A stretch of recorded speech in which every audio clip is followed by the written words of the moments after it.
Hello there and welcome. Today I wanted to talk a little bit about a holiday that's coming up, namely the fall equinox or the autumn equinox. And I have been trying to figure out what I want to do for this holiday because oddly enough, the tradition that I'm following, meaning the author that I chose to go with as the inspiration for my rituals and my kind of observances, does not mention the autumn equinox as a holiday, as one of the major holidays for this tradition, and namely Asatru, so the Norse tradition. And I have found different things from different people on how they follow the tradition, on how they celebrate. But considering that this is a pretty obvious shift in energy for the Wheel of the Year, and the fact that my tradition does celebrate the spring equinox, I thought, well, it would be kind of silly not to celebrate fall. So, here's what I have been doing to try and figure out what I want to, or how I want to celebrate. First, I was thinking of this time of year and what it means to me, which I'm sure is a pagan challenge prompt that I'll have to just use this video for as well. And the fall for me has this feeling of beginning to shut down, beginning to slow down. I'll put it that way. It's a little less harsh. But the carefree summer is over. We're beginning to look to the winter months ahead, the cold and the harsh and all of that. But we're not quite there yet. And honestly, I don't want to be. This is my favorite time of year. I don't want to let go of the warmth just yet. But we can see that everything's starting to pull in. The mornings are getting a little crisp. The trees are just starting to lose some of their leaves. The leaves are starting to turn different colors, and all of that, of course, has to do with the sap of the trees moving back into the trunk and down into the roots. And everything's just kind of starting to prepare. The squirrels are squirreling, their acorns and their chestnuts and their whatever else we have around here. But we haven't officially said anything about winter yet. So I thought, well, that's a really good way to look at it. I'm going to go delve into the winter months and the introspective part of the year for me at winter nights. So this is kind of just the mental prep for that. And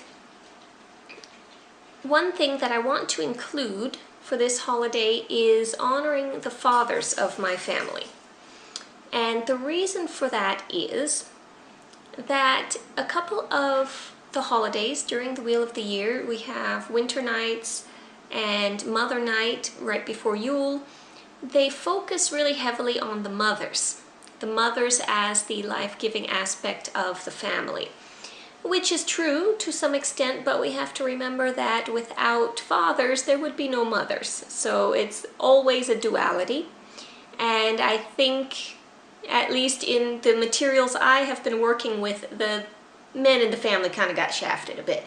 So what I would like to do is start out by setting up my ancestor altar on the west wall instead of over on my hearth where it normally is. And eventually I would like a permanent space over in this part of my home. But right now I haven't got one. So what I'm going to have to use is my coffee table, which may be a little challenging because I won't have a coffee table for a while if I leave it there through winter nights.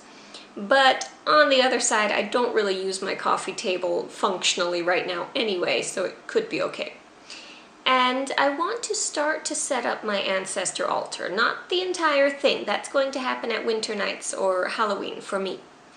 But I want to just set up maybe the altar cloth, a couple of little things on there and begin to add in the fathers of the family, my grandfather, great-grandfather, whoever I have some representation of, that I am able to put that over there. And this to me reminds me a lot of how my grandfather in Austria sets up the nativity scene for Christmas. It is an ongoing project over a few weeks, and he puts every piece in place according to the story of the birth of Christ, and all the way up to on the 24th of December, then the little baby Jesus gets put into the little trough.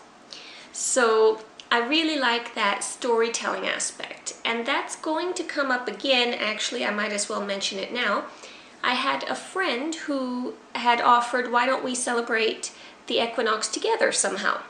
This friend of mine is Jewish, and she mentioned that the Jewish New Year happens around the autumn equinox usually, and so we thought it would be nice to celebrate something together. And she has mentioned that one of the big aspects of Jewish holidays is the telling of stories of the Jewish people, what they went through, and what is pertinent to remember. So it's a kind of remembrance through story, and I absolutely love that concept. So I think I would like to try and incorporate that as well, some sort of little storytelling aspect.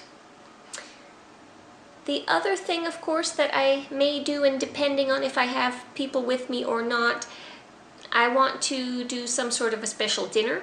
It may be very simple if it's just me, or I'll do something slightly more elaborate if I have other people with me. But I really love doing themed meals for things like holidays, and I've even done it for movie nights.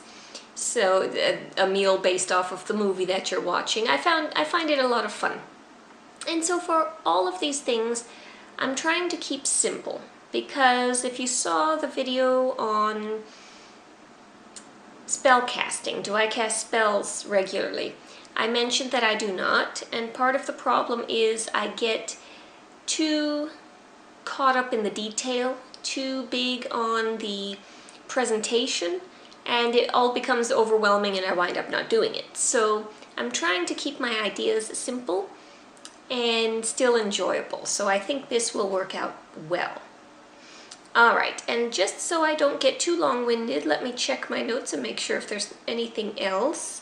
Honor the fathers. This is an internalizing... Oh, duality. I did want to mention that I think this is an absolutely wonderful time of year where we can see how just the dual process of masculine and feminine is just ever present in everything.